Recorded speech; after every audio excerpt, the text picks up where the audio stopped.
இவைகளெல்லாம் உங்கள் நம்பிக்கைகளா? பதட்டப்படுவது என்பது இயற்கையானது. கோபப்படுவது அவசியமான ஒன்று. மகிழ்ச்சி என்பது நிபந்தனைகளுக்கு உட்பட்டது.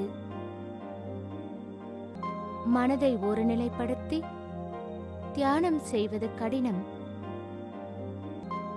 உங்களைப் பற்றிய உண்மைகளை அறிந்து கொள்ளுங்கள். அமைதி, மகிழ்ச்சி, அன்பு இவற்றை யதார்த்தமாக்குங்கள். விடியலை வரவேற்போம் பிரம்மகுமாரிகளுடன். ஓம் சாந்தி. விடியலை வரவேற்போம் பிரம்மகுமாரிகளுடன் நிகழ்ச்சிக்கு உங்களை அன்புடன் வரவேற்கிறோம். கடந்த நாட்களில் நம்ம செல்ஃப் மேனேஜ்மெண்ட், அதாவது சுய நிர்வாகம் பற்றி பார்த்துட்டு வரோம். கடந்த எபிசோடில் நமக்கு ஒரு பயிற்சி கொடுத்துருந்தாங்க. அதாவது 1 மணி நேரத்தில் 1 நிமிடத்தை எடுத்து எதிர்காலத்தை பற்றிய கவலைகள் எதுவும் இல்லாமலும், கடந்த காலத்தை பற்றிய நினைவுகள் எதுவும் இல்லாமலும், நான் ஒரு ஆத்மா, நான் சக்தி வாய்ந்தவள் என்ற எண்ணத்தை ஏற்படுத்தி நாம் அது மாதிரியான எண்ணத்தை உருவாக்குவதற்கான பயிற்சியை மேற்கொள்ள வேண்டும் அப்படின்னு சொல்லியிருந்தாங்க. உங்களுக்கு கொடுக்கப்பட்ட பயிற்சியை நீங்கள் கண்டிப்பாக செஞ்சுருப்பீங்க அப்படின்னு நம்புகிறோம். இதை பற்றி மீண்டும் விரிவாக பேசுவதற்காக நம்முடைய வந்திருக்கிறார்கள் பிரம்மகுமாரி சகோதரி ஜெயா அவர்கள். ஓம் சாந்தி சிஸ்டர். ஓம் சாந்தி சிஸ்டர். நேற்றுக்கு அந்த எபிசோடில் நீங்கள் எங்களுக்கெல்லாம் ஒரு ப்ராக்டிஸ் கொடுத்துருந்தீங்க. அதாவது 1 மணி நேரத்திற்கு ஒரு முறை செய்யக்கூடிய அந்த பயிற்சியை நானும் செஞ்சேன். இந்த நிகழ்ச்சியை பார்த்துட்டு இருந்த மற்ற நேர்களும் கண்டிப்பாக செஞ்சுருப்பாங்க. ஆனால் கண்டிப்பாக நீங்கள் நம்பவே மாட்டீங்க, அந்த பயிற்சியை செய்யும்போது என்னுடைய மனம் லேசாக இருந்ததை போன்ற உணர்ந்தேன். அந்த சோர்வு என்பது என்னவென்று எனக்கு தெரியல. எக்ஸாக்ட்லி அப்படி தான் இருக்கும். நம்ம என்ன பண்ணுறோம் அப்படின்னா, நம்முடைய மனதிற்கு ஒரு ஓய்வை கொடுக்குறோம். ஜஸ்ட் ஒரு ரெஸ்ட் ஒன்று ஏற்படுது. ஆக்சுவலாக நம்முடைய மனதிற்குள்ளே எண்ணங்கள் ஓடிக்கொண்டே இருக்கிறது. ஸோ இப்படி எண்ணங்கள் ஓடிக்கொண்டே இருக்கும்பொழுது அதற்காக ஒரு ஓய்வு என்பது தேவைப்படுகிறது. அதுதான் இந்த 1 நிமிடத்தில் சேரும். இப்போது நமக்குள்ள சாதாரண எண்ணங்கள் ஓடிக்கொண்டிருக்கிறது, இல்லை எதிர்மறை எண்ணங்கள் ஓடிக்கொண்டிருக்கிறது அப்படின்னு வச்சுக்குவோம். இந்த 1 நிமிடத்தை நாம் ஒதுக்கி, நான் ஆத்மா, சக்தி வாய்ந்தவன், அமைதியானவன் அப்படின்ற ஒரு எண்ணத்தை உருவாக்கும் பொழுது அது என்ன செய்யுது அப்படின்னா, ஒரு சாதாரண அந்த எதிர்மறை எண்ணங்களுடைய அந்த சைக்கிளில் துண்டிக்குது. அவ்வளவுதான் நமக்குள்ள நடக்குது. ஸோ இப்போது என்ன ஆகுதுன்னா, 1 மணி நேரத்திற்கு ஒரு தடவை அந்த 1 நிமிடம் எடுத்து செய்யும் பொழுது அந்த நாள் முழுவதுமே நமக்கு ரொம்ப நல்லாயிருக்கும். நாளினுடைய முடிவு என்பது ரொம்ப நல்லாயிருக்கும். ஒரு சிலர் என்ன பண்ணுவாங்க அப்படின்னா, அந்த 1 நிமிடத்தை எடுத்துக்க முடியல அப்படின்னு டென்ஷன் ஆகிடுவாங்க. அந்த மாதிரி கூட நாம் டென்ஷன் ஆகக்கூடாது. எதை பற்றின டென்ஷனும் நமக்கு வரக்கூடாது. ஒருவேளை 1 வாட்டி 2 வாட்டி மிஸ் ஆகிடுச்சுன்னா கூட பரவாயில்ல, மறுபடியும் அதை தொடருங்க.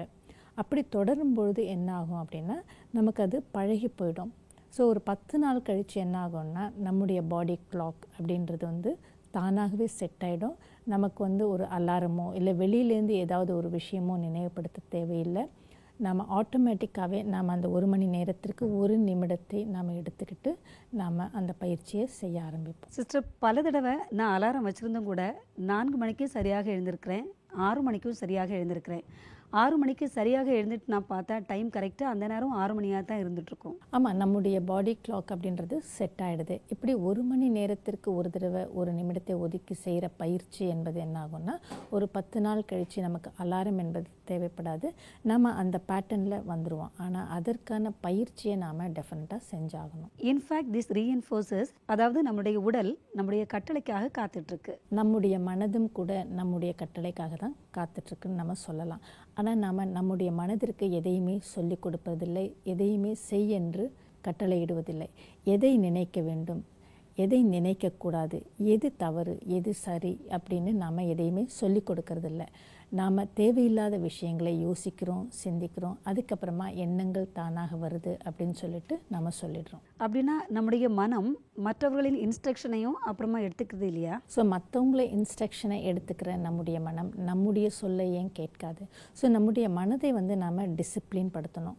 நம்ம டிசிப்ளின் படுத்தணும் அப்படின்னா, கண்ட்ரோல் படுத்தணும் அப்படின்னு கொஞ்சம் ஸ்ட்ரெஸ்ஃபுல்லான வார்த்தையாகவே நம்ம படுது. மனதை கண்ட்ரோல் படுத்தணும், அது முடியுமா அப்படிலாம் நாம் நினைக்கிறோம். இப்போ மனதிற்கு நாம் டிசிப்ளின் படுத்துறது அப்படின்னா, எது ஒரு சரியான எண்ணங்கள், எப்படி அதை உருவாக்குவது, அதை தான் நம்ம செய்கிறோம்.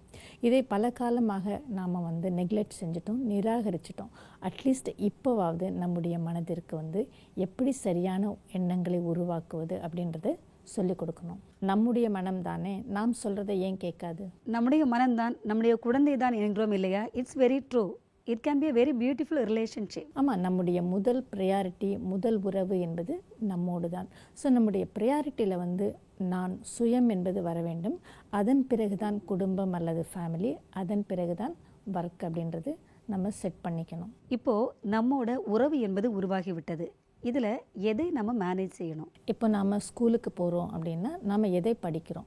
யூஸ்வலாக என்ன சொல்லுவாங்கன்னா, பேசிக்காக அடிப்படையாக வந்து 3 Rகள் அப்படின்னு சொல்லுவாங்க. ஆர் அப்படின்னா ரீடிங் படிப்பது, ரைட்டிங் எழுதுவது, அப்புறம் அரித்மெட்டிக் அதாவது கணக்கு விஷயங்கள் பற்றி புரிந்து கொள்வது. ஸோ இந்த 3 விஷயங்கள் தான் நம்முடைய நாலேஜ், நம்முடைய படிப்புக்கு ஆதாரமான விஷயங்கள். இதை படிப்பதற்காக தான் நாம் பள்ளிக்கு போகிறோம். ஸோ இதை படிக்கும்பொழுது என்ன ஆகுது அப்படின்னா, பலவிதமான பயிற்சிகளை இதனுடைய அடிப்படையில் நாம் செய்வோம். ஸோ செஞ்சுட்டே இருக்கும்பொழுது அந்த பள்ளி முடிஞ்சு கல்லூரிகள் முடிஞ்சு நம்ம வெளியில் வரோம். வாழ்க்கைக்கு வரும்பொழுது, நம்முடைய வாழ்க்கையில் வேலைக்கு போக ஆரம்பிக்கும் பொழுது நாம் என்ன நினைக்கிறோம் அப்படின்னா, நாம் இவ்வளோ நாள் படிச்சுட்டு இருந்த படிப்பு என்பது முடிந்து விட்டது, அப்பாடா ஒரு வழியாக நாம் ஸ்கூல் முடிச்சிட்டோம், காலேஜ் முடிச்சிட்டோம் அப்படின்னு நாம் நினைக்கிறோம். ஆக்சுவலாக பார்க்க போனால் நாம் கற்றுக்கொள்ள வேண்டியது என்பது இனிமேல் தான் ஆரம்பமாக போகிறது. இது வரைக்கும் நாம் என்ன செஞ்சுட்டு இருந்தோம்னா, நமக்கு சொல்லி கொடுத்தவைகளை நாம் மனப்பாடம் செய்து கொண்டிருந்தோம், நாம் பயிற்சிகளை செய்து கொண்டிருந்தோம். ஸோ இதுலேருந்து கற்றுக்கிறது அப்படின்றத விட நாம் வெளி உலகத்திற்கு செல்லும் பொழுது, நாம் அலுவலகத்திற்கு செல்லும் பொழுது, நம்முடைய வாழ்க்கையில் பல்விதமான சூழ்நிலைகள் வரும்பொழுது அதிலேருந்து தான் நாம் பாடங்களை கற்றுக்கொள்ளப் போகிறோம். அதே மாதிரி நம்முடைய வாழ்க்கையில் 4 Rகள் அப்படின்றது மிகவும் முக்கியமான விஷயம். முதல்ல வந்து ரெஸ்பான்சிபிலிட்டி அப்படின்னா பொறுப்புகள். 2வது R என்னென்னா ரிலேஷன்ஷிப், உறவுகள். 3வது R என்னென்னா ரோல்ஸ், நாம் செய்கின்ற கதாபாத்திரங்கள். 4வது R என்ன அப்படின்னா ரிசோர்ஸஸ், அப்படின்னா மூலப்பொருட்கள் அப்படின்னு நாம் சொல்லலாம். ஸோ இந்த 4 Rகளை தான் நாம் மேனேஜ் செய்ய வேண்டியதாக இருக்குது. இதை பற்றி நம்முடைய வீட்டிலோ இல்லை நம்மளுடைய பள்ளிகளிலோ கூட நமக்கு சொல்லிக் கொடுத்தது இல்லை. ஆனால் இதை பற்றி யாருக்குமே தெரியாது. ரீடிங், ரைட்டிங், அரித்மெட்டிக் பற்றி எல்லாருக்குமே தெரியும். இந்த 4 விஷயங்களை பற்றி நமக்கு யாருமே சொல்லிக் கொடுப்பதில்லை. நம்முடைய வாழ்க்கையில் வந்து பிரச்சனைகளை சமாளிப்பதற்கு இந்த 4 R அப்படின்னு சொல்லக்கூடிய அந்த விஷயங்களை பற்றி நாம் தெரிந்து கொள்வது, மேனேஜ் செய்வது அப்படின்றது ரொம்ப முக்கியம். அதாவது ரெஸ்பான்சிபிலிட்டி, பொறுப்புகள் அப்படின்னா என்ன, என்னுடைய பொறுப்புகள் என்ன அப்படின்றது. ரிலேஷன்ஷிப், ஒரு உறவில் நாம் எப்படி நடந்து கொள்ள வேண்டும் என்பது. ரோல்ஸ், நம்முடைய கதாபாத்திரத்தை நாம் எப்படி செய்ய வேண்டும் என்பது. ரிசோர்ஸஸ், நம்மிடம் என்ன மூலப்பொருட்கள் இருக்கின்றன என்பது. இந்த 4 விஷயத்தையும் நமக்கு தெரியாது, இந்த 4 விஷயத்தையும் நமக்கு சொல்லிக் கொடுக்கப்படவில்லை. இப்போது வெளியில் இருக்கிற ரிசோர்ஸஸ் அது நமக்கு நன்றாகவே தெரியும். அதே மாதிரி குழந்தை பருவத்திலிருந்தே வந்து நாம் எப்படி பொறுப்பாக இருக்க வேண்டும், எப்படி பொறுப்பாக நடந்து கொள்ள வேண்டும், எப்படி பொறுப்பாக படிக்க வேண்டும், எப்படி நாம் நம்முடைய நண்பர்களை கவனித்து கொள்ள வேண்டும், அப்படிப்பட்ட ரெஸ்பான்சிபிலிட்டிஸ், நம்முடைய பொறுப்புகள் நமக்கு சொல்லிக் கொடுக்கப்பட்டது. நாம் பொறுப்பாக இருப்பது என்னும் பொழுது, அந்த ரெஸ்பான்சிபிலிட்டி அப்படின்ற போது எப்போவுமே எதையாவது செய்வதை பற்றியே பேசியிருக்கிறோம். இதை செய், இதை பொறுப்பாக செய், அதை பொறுப்பாக செய் அப்படின்னு செய்வதிலேயே நமக்கு சொல்லிக் கொடுக்கப்பட்டது. நம்முடைய கவனம் முழுவதும் அதிலேயே இருந்தது. ஆனால் நாம் ஒரு பொறுப்பாக எப்படி இருப்பது, அதாவது பீயிங் சம்வன் ரெஸ்பான்சிபிள் அப்படின்றது நமக்கு சொல்லிக் கொடுக்கவில்லை. சிஸ்டர், இப்போ நீங்கள் சொன்னீங்க பீயிங் சம்ஒன் ரெஸ்பான்சிபிள், அதாவது நமக்கு நாமே பொறுப்பாளியாக இருப்பது அப்படின்னா என்ன அர்த்தம்? உதாரணத்துக்கு மகிழ்ச்சியை நாம் எடுத்துக்குவோம். நமக்கு என்றைக்காவது தெரியுமா, மகிழ்ச்சியாக நாம் இருப்பது, அமைதியாக நாம் இருப்பது அது என்னுடைய பொறுப்பு அப்படின்னு நமக்கு யாருமே சொல்லிக் கொடுக்கல. நம்மை பொறுத்த வரைக்கும் பொறுப்பு அப்படின்னா எதையாவது செய்வது தான். நல்ல மார்க் வாங்கணும், நல்லா படிக்கணும், எதையாவது செய்யணும் அப்படின்னு தான் நமக்கு சொல்லிக் கொடுத்துருக்காங்க. ஆனால் நாம் அமைதியாக இருக்க வேண்டும், நாம் மகிழ்ச்சியாக இருக்க வேண்டும், to be happy, to be peaceful அப்படின்ற பொறுப்பை யார் கவனித்துக் கொள்வார்கள்? ஆனால் ரெஸ்பான்சிபிலிட்டியில் வந்து பேசிக்கலாக நீங்கள் யாருக்கா பொறுப்புகள் கொடுக்கும்போது அவங்களோட மதிப்பு அதிகமாகுதே. இப்போ நீங்கள் மறுபடியும் செய்யறதுலேயே வந்துட்டீங்க. நம்முடைய பொறுப்பு என்பது எதையாவது செய்வதிலேயே, டூயிங் அப்படின்றதுலேயே இருக்குது. ஸோ நாம் ஹியூமன் டூயிங்ஸ் அப்படின்றத விட நாம் ஹியூமன் பீயிங்ஸாகவும் இருக்கணும் இல்லையா? அதாவது நாம் இதை செய்தால் நமக்கு மதிப்பும் மரியாதையும் கிடைக்கும் அப்படின்னு பார்க்காம நாம் நம்முடைய சுய மரியாதையில் இருந்து கொண்டு சுய மதிப்பை உணர்ந்து கொண்டு அந்த காரியத்தை செய்ய வேண்டும். ஆனால் ஜென்ரலி நம்ம இதை பார்த்தோன்னா ஒரு பேரண்ட்ஸ் அல்லது ஒரு டீச்சர் அல்லது ஒரு பாஸ் இதுக்கு நீங்கள் தான் பொறுப்புங்கிறாங்க. ஆனால் அதை சரியாக செய்தால் நல்ல ஸ்டூடெண்ட்டும் ஏற்றுக்கிறாங்க. இப்போ நீங்கள் பள்ளியில் இருக்கும்பொழுது என்ன ஆகுது அப்படின்னா, உங்களுக்கு ஒரு டீச்சர் வந்து ஒரு பொறுப்பை கொடுக்குறாங்க. இதை நீங்கள் படிப்பது உங்களுடைய பொறுப்பு, இதை செய்து முடிப்பது உங்களுடைய பொறுப்பு, உங்களுடைய ரூமை நல்லா வச்சுக்கிறது, க்ளீனாக வச்சுக்கிறது உங்களுடைய பொறுப்பு அப்படின்லாம் சொல்லி கொடுக்குறாங்க. ஸோ நாம் அந்த பொறுப்பை எடுத்துக்கிறோம், அந்த பொறுப்பை சரிவர செய்யவும் செய்கிறோம். ஆனால் இப்போது நான் அமைதியாக இருக்க வேண்டும் அப்படின்றது நமக்கு யாருமே சொல்லிக் கொடுக்கல அப்படின்னா who will do that? நான் அமைதியாக இருக்க வேண்டும் அப்படின்றது என்னுடைய பொறுப்பு. இப்போ இதை யார் செய்வாங்க? அமைதியாக இருக்கிறது தான் என்னுடைய பொறுப்புன்னு சொல்கிறாங்க. கண்டிப்பாக அது எனக்கு தெரியாது. ஆனால் இந்த ரூமை க்ளீன் பண்ணு அப்படிங்கிற ஒரு வேலையை கொடுத்தீங்கன்னா கண்டிப்பாக அந்த வேலையை நான் செய்வேன். அப்போது உங்களுடைய மனதை க்ளீன் பண்ணுற வேலையும் நீங்கள் எடுத்துக்கலாம் இல்லையா? Then take the responsibility of cleaning your mind. நாம் ஒரு காரியத்தை எடுக்கிறோம், நாம் ஒரு பொறுப்பை எடுக்கிறோம் அப்படின்னா ஏற்றுக்கிட்டோம் அப்படின்னா நிச்சயமாக நாம் அதை செய்யவும் செய்கிறோம். ஆனால் இப்போ வரைக்கும் என்னுடைய மனநிலையினுடைய பொறுப்பு என்பது மற்றவர்கள் அப்படின்னு நாம் நினச்சிட்டு இருந்தோம். அதனால் அதனுடைய பொறுப்பை நாம் நிர்வாகம் செய்யவே இல்லை. இப்போ நமக்கு என்ன தெரியணும் அப்படின்னா, நான் எப்படி இருக்க வேண்டும் அப்படின்றது நம்முடைய பொறுப்பு அப்படின்றதை நாம் தெரிஞ்சுக்கணும். இப்போ நாம் பல காரியங்களை செய்கிறோம், பல பொறுப்புகளை செய்கிறோம், பல விஷயங்களை நாம் மற்றவர்களுக்காக செய்யும் பொழுது எப்படி இருக்கும் அப்படின்னா, நம்முடைய நிலையை நாம் நிராகரித்து விட்டு அதை நெக்லெக்ட் செஞ்சுட்டு தான் செய்கிறோம். பல தடவையில் வந்து நம்ம வேதனையில் இருக்கோம், வலியில் இருக்கோம். ஆனாலும் நம்முடைய மனதினுடைய நிலையை பொருட்படுத்தாமல் பல்வேறு காரியங்களையும் கடமைகளையும் நாம் செய்து முடிக்கிறோம். ஏன் அப்படின்னா அது நம்முடைய பொறுப்பு. ஸோ இப்போது நாம் ஒரு ரெஸ்பான்சிபிள் டூயிங், ஆனால் நாம் வந்து ஒரு ரெஸ்பான்சிபிள் பீயிங்காக இல்லை. அதாவது என்னுடைய செயல்களை முடிப்பதில் நாம் பொறுப்பாளியாக இருக்கோம். ஆனால் நாம் எப்படி இருக்கணும் அப்படின்ற பொறுப்பை நாம் கவனிக்கவே இல்லை. ஏன்னா அது நமக்கு தெரியாது. இப்போது இவ்வளவு காரியங்களையும் இவ்வளவு பொறுப்புகளையும் செய்யக்கூடியவர் யார் அப்படின்னா அந்த சக்தி. இப்போது நான் அந்த சக்தி, என்னுடைய நிலை என்பது நான் கவனிக்கவே இல்லை, அதனுடைய பொறுப்பை நான் நிர்வகிக்கவே இல்லை அப்படின்றப்போ, நான் ஹெல்த்தியாக இல்லை அப்படின்றப்போ நான் செய்கின்ற செயல் என்பது முழுமையாக இருக்க முடியாது. இப்போ செயலை செய்கின்றவர், பொறுப்பை நிர்வகிப்பவர் வந்து ஹெல்த்தியாக இருக்கும்பொழுது, நல்லா இருக்கும்பொழுது அவர் செய்கிற செயலும் அந்த பொறுப்புகளும் கூட நன்றாகவே அமைஞ்சிடும் இல்லையா? இப்போ பீயிங் என்பது ஹெல்த்தியாக இருக்கும் பொழுது அந்த டூயிங்கும் ஹெல்த்தியாக தான் இருக்கும். இப்போ நாம் பீயிங் அப்படின்ற நினைவே இல்லாமல் இருக்கிறதுனால நம்முடைய கவனம் முழுவதுமே எதில் இருக்குது அப்படின்னா வெளியில் டூயிங், எதையாவது செய்வதிலே தான் இருக்கிறது. நீங்கள் சொல்கிறது சரிதான் சிஸ்டர். நமக்குள்ளே எத்தனை வேதனைகள் வரிகள் இருந்தாலும் நம்ம செய்ய வேண்டிய கடமைகளை எல்லாம் சரிவர தான் செய்துக்கிட்டு இருக்கோம் அப்படின்னு நம்மளே பலமுறை சொல்லிக்கிட்டு இருக்கோம். இப்போ நம்ம பெரியவங்க ஆயிட்டோம், நமக்கு பல பொறுப்புகள் இருக்கிறது, நம்ம அலுவலகத்துக்கு போகணும், நாம் அங்கே வேலை செய்யணும், பலவிதமான காரியங்கள், கடமைகள், பொறுப்புகள் அது எல்லாத்தையும் நம்ம செய்யணும், குடும்பத்தை பார்த்துக்கணும், வேலையை பார்த்துக்கணும் அப்படின்னு சொல்லிட்டு எல்லா பொறுப்புகளையும் நாம் நிர்வகிக்கிறோம். இதுதான் நம்முடைய பொறுப்புகள் அப்படின்னு நாம் நினைக்கிறோம்.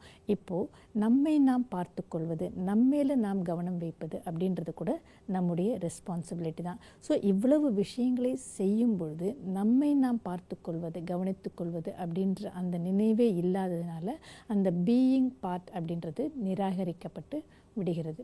இப்போது இவ்வளவு காரியங்களையும் இவ்வளவு பொறுப்புகளையும் செய்வது யார் அப்படின்னா அந்த பீயிங் தான். ஸோ ஸ்பிரிச்சுவாலிட்டி, ஆன்மீகம் என்பது நமக்கு எதை கற்றுக் கொடுக்கிறது அப்படின்றால், நாம் எல்லோரும் ஹியூமன் பீயிங்ஸ், நாம் அந்த ஹியூமன் பீயிங்ஸாக தான் இருக்கணும். So to be human beings அப்படின்னா என்ன? டு பி ஹியூமன் பீயிங் அப்படின்னா ஹியூமன் பீயிங்காக பொறுப்பை ஏற்றுக்கொள்வது, என்னுடைய நிலையை நான் கவனித்து கொள்வது அப்படின்றது தான் அர்த்தம். ஸோ இப்போது பீயிங் அப்படின்ற பார்ட் வந்து ரொம்ப நல்லா இருக்குது அப்படின்னா நாம் செய்கிற அனைத்து காரியங்களுமே நல்லா இருக்கும். ஆனால் இந்த காரியங்கள் எல்லாம் செய்யக்கூடிய அந்த ஹியூமன் பீயிங் அப்படின்றது வந்து ஹெல்த்தியாக இல்லை, ஆரோக்கியமாக இல்லை அப்படின்னா எந்த காரியத்திலும் ஒரு நல்ல பலன் என்பது கிடைக்காது. If the being is healthy, automatically the doing will also be healthy.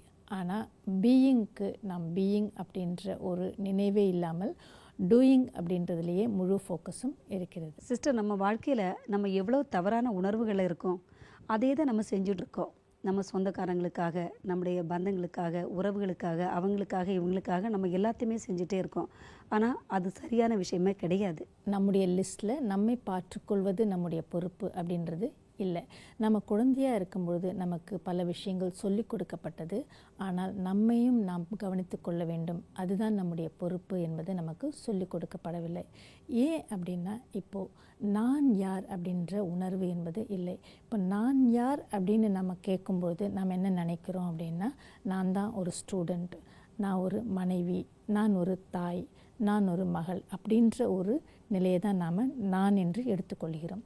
இப்போது இந்த ரோல்கள் எல்லாம் நாம் அப்படின்ற ஒரு நம்பிக்கையில், இந்த ரோல்ஸினுடைய அடிப்படையில், இந்த கதாபாத்திரத்தினுடைய அடிப்படையில் என்னெல்லாம் பொறுப்புகள் இருக்கோ, என்னெல்லாம் கடமைகள் இருக்கோ, அவற்றை எல்லாமே நான் நல்லா பண்ணி முடிக்கிறேன். ஸோ அந்த வெளியில் இருக்கக்கூடிய அந்த பொறுப்புகளில் நம்முடைய கவனம் என்பது இருக்குது. இப்போ உதாரணத்துக்கு நாம் யார் அப்படின்றதே நமக்கு தெரியாமல் இருக்கும் பொழுது அதை நாம் கவனித்து கொள்ள வேண்டும் அப்படின்ற பொறுப்பும் நமக்கு தெரியறதில்லை. இப்போது காலையில் நீங்கள் எந்திரிக்கிறீங்கன்னு வச்சுக்கோங்க, இன்றைக்கி உங்களுக்கு ஒரு மூட் அவுட்டு. இப்போது நீங்கள் மூட் அவுட்டாக இருக்கீங்க அப்படின்னா, அந்த நாள் எவ்வளவு நல்லா இருந்தாலும், எல்லா சூழ்நிலைகளுமே ரொம்ப நல்லா இருந்தால் கூட, நீங்கள் மூட் அவுட் ஆனதுனால உங்களுக்கு அது ஒரு சந்தோஷமான நாளாக இருக்காது.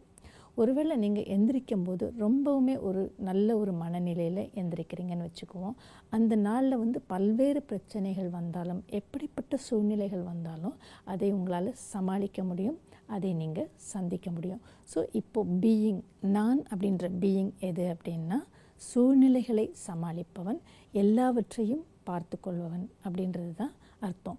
இப்போது இந்த பீயிங் அப்படின்றது ரொம்ப நல்லா இருக்கும் பொழுது நம்முடைய டூயிங், நம்முடைய செயல்களில் எது இருந்தாலுமே சரியாக தான் நடக்கும். ஏன் அப்படின்னா, நான் எப்படி உணர்கிறேனோ அப்படியே என்னுடைய ஆட்டிடியூட், என்னுடைய மனோபாவம் எல்லாமே மாறும்.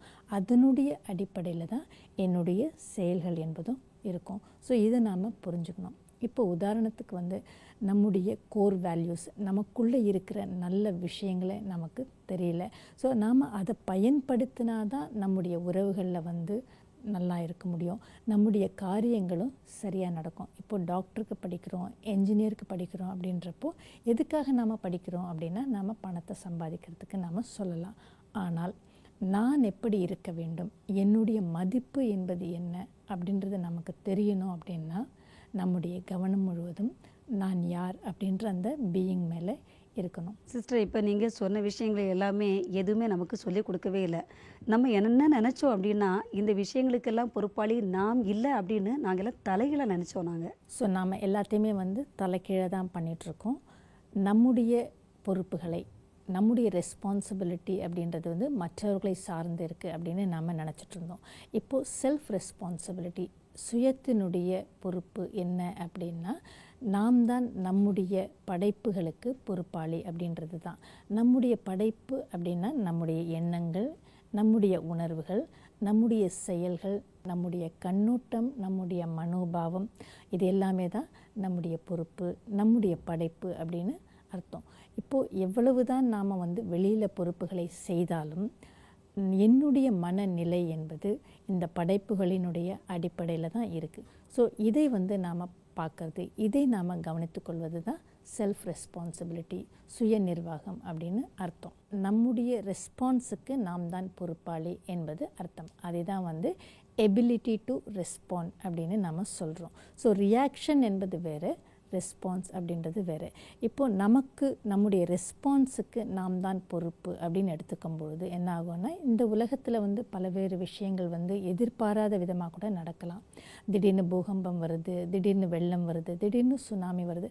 ஸோ எப்படிப்பட்ட சூழ்நிலையாக இருந்தாலும், எப்படிப்பட்ட பிரச்சனை வந்தாலும் அடுத்து நான் என்ன செய்ய வேண்டும், எப்படிப்பட்ட முடிவை எடுக்க வேண்டும், நான் எப்படி உணர வேண்டும் அப்படின்றது நம்முடைய மனநிலையை சார்ந்தே இருக்குது அப்படின்றதே நாம் உணரும் பொழுது, ஸோ நம்முடைய எண்ணங்கள், நம்முடைய உணர்வுகள், நம்முடைய ஆட்டிடியூட், நம்முடைய செயல்கள் அனைத்திற்கும் நான் தான் பொறுப்பு அப்படின்ற ஒரு எண்ணம் உருவாகும் பொழுது அதை ஒரு சரியான ஒரு கண்ணோட்டத்தில் பார்ப்போம், அதை ஒரு சரியான முடிவாக செயலில் கொண்டு வருவோம். ஸோ சுயத்தின் மீது, நம்மீது நாம் கவனம் வைக்கும் பொழுது, நம்மை நாம் கவனித்து கொள்ளும் பொழுது, அந்த பொறுப்பு என்பதை முதலிடமாக நாம் வைக்கும் பொழுது தானாகவே நம்முடைய உறவுகள், நம்முடைய குடும்பம் என்பது சரியாக இருக்கும். அதில் நிர்வகிக்கக்கூடிய பொறுப்புகள் என்பதும் சரியாகவே இருக்கும். அதற்கப்புறமா நம்முடைய அலுவலகம் இல்லை நாம் வேலை செய்கிற இடம் அல்லது நம்முடைய வேலை என்பது தானாகவே நன்றாகவும் நடக்கும், சரியாகவும் இருக்கும். இப்போ நம்ம செல்ஃப் ரெஸ்பான்சிபிலிட்டி அப்படின்னு நாம் சொல்லும் பொழுது நம்முடைய ஒவ்வொரு படைப்பிற்கும் நாம் தான் காரணம். என்னுடைய எண்ணங்களாகட்டும், என்னுடைய உணர்வாகட்டும், என்னுடைய கண்ணோட்டமாகட்டும், என்னுடைய செயலாகட்டும், நான் மட்டுமே காரணம் அப்படின்ற எண்ணத்தை நம்ம அடிக்கடி நாம் உருவாக்கிட்டே வரும்பொழுது நாம் மற்றவர்களை பழி போட மாட்டோம். என்னுடைய பிரச்சனைக்கு இவர்கள் காரணம், என்னுடைய வேதனைக்கு அவர்கள் காரணம் அப்படின்னு நாம் மற்றவங்க மேலே பழி போட்டுகிட்டே இருக்க மாட்டோம். நம்முடைய ரியாக்ஷன் அப்படின்றது நின்று போயிட்டு நமக்கு எபிலிட்டி டு ரெஸ்பாண்ட் அப்படின்ற ஒரு சக்தி என்பது தானாகவே கிடைக்கிறது. இப்போ இது ஒரு சின்ன சின்ன விஷயங்கள் தான். ஒரு நாள் முழுவதும் பார்த்திங்கன்னா பல விஷயங்களுக்கு நாம் ரியாக்ட் பண்ணிகிட்டே இருப்போம். உதாரணத்துக்கு ரொம்ப சிம்பிளான விஷயம், மழை பெய்யும். அப்போ நம்ம என்ன சொல்லுவோம் அப்படின்னா, இப்போ மழை காலமே இல்லை ஆனாலும் மழை பெய்யுது அப்படின்னா என்ன அர்த்தம் அப்படின்னா, நம்மால் அதை தாங்கிக்க முடியல, நம்மால் அதை ஏற்றுக்கொள்ள முடியல அப்படின்றது தான் அர்த்தம். இப்போது அந்த மாதிரி சின்ன சின்ன விஷயங்களை கூட நாம் என்ன பண்ணுறோம் அப்படின்னா அதற்கு ஒரு எதிர்ப்பை தெரிவிக்கிறோம்.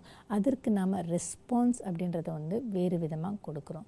ஸோ நாள் முழுவதும் நமக்குள்ளே என்ன கவனம் இருக்கணும் அப்படின்னா, என்னுடைய எண்ணங்கள் என்பது என்னுடைய படைப்பு அப்படின்ற ஒரு கவனம் இருக்கும் பொழுது நம்முடைய மனநிலையை நான் கவனித்து கொள்ள வேண்டும். அதுதான் என்னுடைய முதல் பொறுப்பு, முதல் ரெஸ்பான்சிபிலிட்டி அப்படின்றது தானாகவே உருவாகிவிடும்.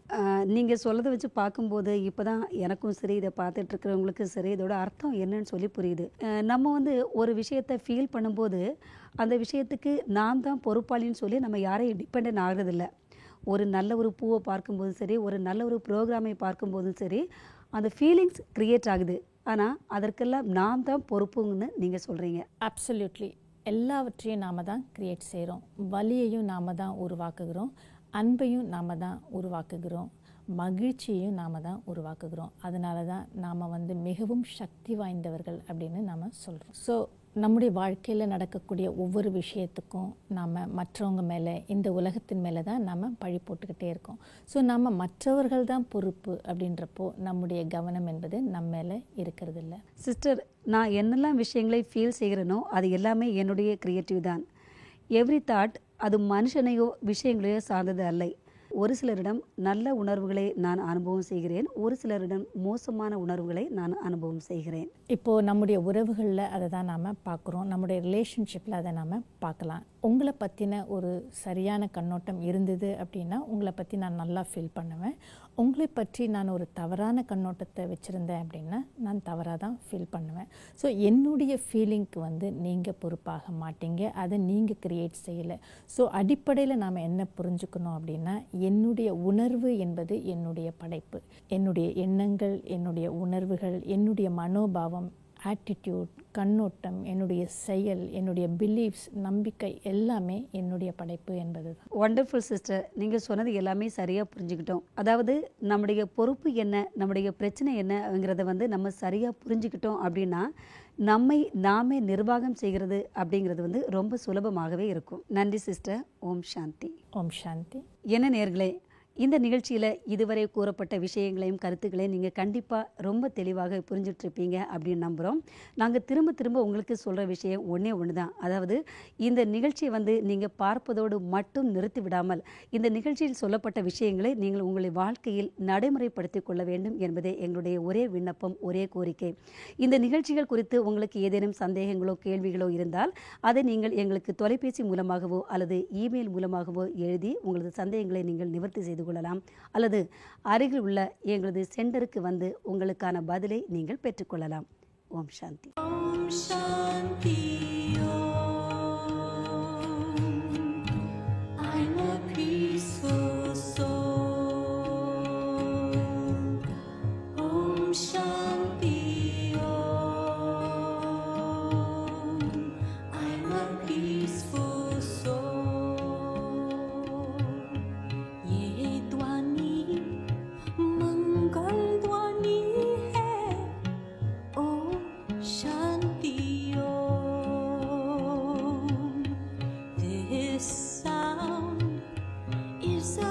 Sacred sound, Om Shanti Om.